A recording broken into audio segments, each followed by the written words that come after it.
Hi, this is Steve Finn from Dr. Finn's Games, and in this video I'm going to show you how to play the Little Flower Shop dice game. The object of the Little Flower Shop is to score the most points, which is primarily accomplished by placing flower arrangement tiles in your shop. Points are shown by the number inside the stars. You can also score points by accomplishing different game end tasks shown by one randomly drawn task card at the start of each game. And you can also score points by buying ribbons and placing them on the arrangement tiles. To set up the game, give each player a shop, a basket, 4 flower dice, 1 initiative die, and 1 vase die. Next, shuffle the arrangement tiles and place them in a stack.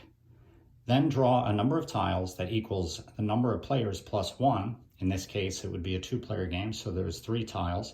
And place these tiles face up. These are the available tiles for the round.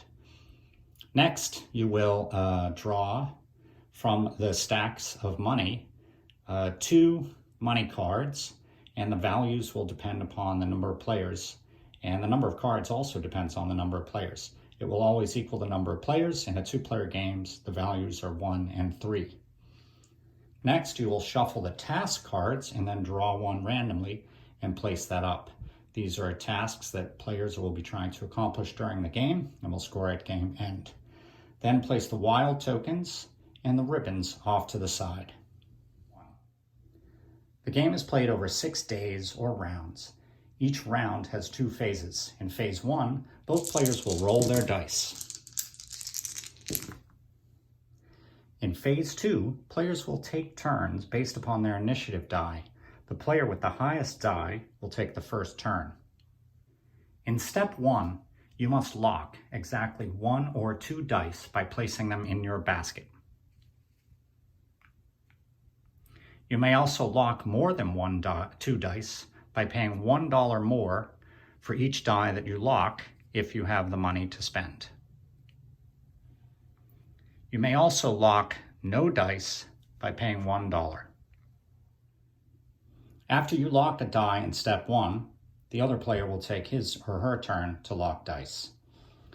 If both players then still have unlocked dice, both players will then return to phase 1 and re-roll their dice. At some point, however, one player will have locked all of their dice before the other player does. At that point, this player would then continue on with the remaining steps of the phase. In step 2, you take the lowest money available in the salary area. In step 3, you take 1 arrangement tile from the available tiles and place it icon side face up into your shop on one of the shelves. In step 4, you spend your dice and money to perform many actions in any order.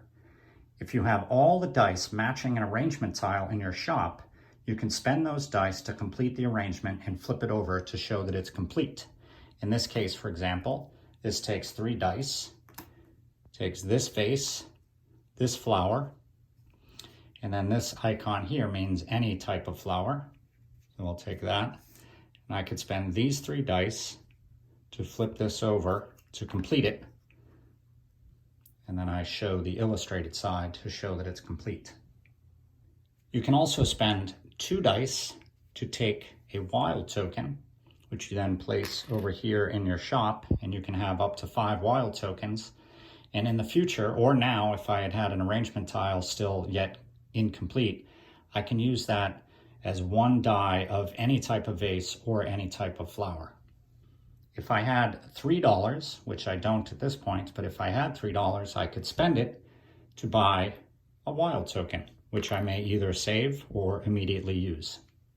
Finally, if I had $5, I could spend that $5 to buy a ribbon. And I can place this ribbon on any arrangement tile that I just completed. And this will just add 1 more victory point to that tile at the end of the game. After all players have locked their dice and completed all of those same steps, a new day is begun. And after 6 games, the game will be over.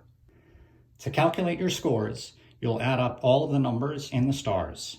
You'll get 1 point for each ribbon, and then you'll check the task card, and you'll score a certain number of points for each row or each column if you've satisfied the criteria on the task card.